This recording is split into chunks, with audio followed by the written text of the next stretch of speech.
officer, saying that this TV ad featuring Ben Laguerre is racist and calling on it for basically to be taken off the air.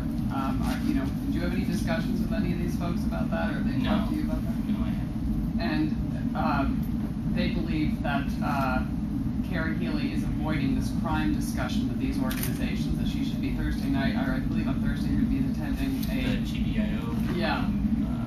Does that say anything about Carrie Healy, that she's not going to any of these meetings with the 10-Point Coalition? Well, my own view is that that decision, like these ads, like much of the campaign, has been about changing the subject.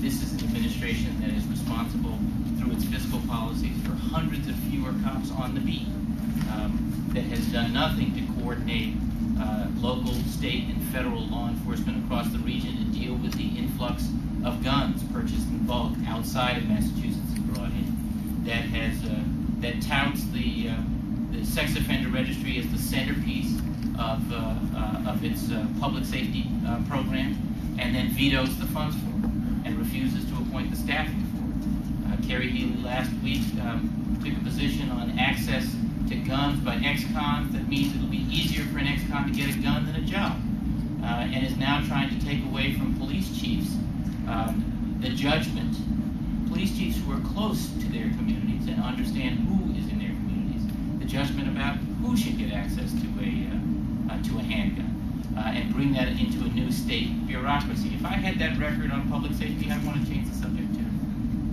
And no chance you'll do the one-on-one debate? She brought that up again today. If there are two candidates in the race, two candidates will be at the debate.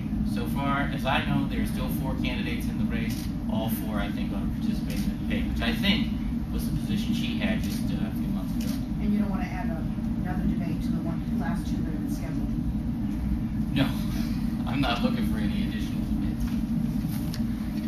You complained about your record in Congress being distorted, but in this job, you used this $148,000, which is actually 2 years before they came out. I mean, aren't you just doing the same thing? Nope. Why? Hope not. You say this administration. I hope not. Listen, this administration came in with some good ideas. Mitt Romney was right when he talked about the governor's role or opportunity to serve as chief salesman or booster for the state. I believe that. I've seen that model in my business career. But I don't think you can do that effectively if what you're selling is the butt of your joke. I think that the whole idea of one-stop shopping for businesses that are trying to get their approval processes, this is something that an awful lot of us believe works and makes sense. In the case of biotech, it happens because they have a relationship with Branch Kimball, for example. I think they feel like they have a one-stop shop. But most businesses don't. And I think that does affect, and has affected, the welcome that we offer for businesses. But that figure, $148,000, has been pointed out many times, that that's a February 2001 figure that you use for the Romney administration. Why do you keep using it? Well, because I think that the Romney administration had a set of circumstances when they came in that they said they would turn around, and they haven't. Why don't you start with the day they came in, the stat then, and go forward? Because you know what? When I come in on the day, God willing and the voters willing, and I take office, I'm going to be dealing with what was left over from the current administration. Nobody's going to say, well, you're excused from all that. You got to deal with the reality. They were dealing with 9/11. I mean, that was what brought the kind of recession. You sort of skip over that. Say that again, Brian. Those figures are a result of 9/11, the recession. The employment rollbacks are a result of 9/11. I don't see that. Most of the drop in jobs. Well, listen, 9/11 explains a lot of things.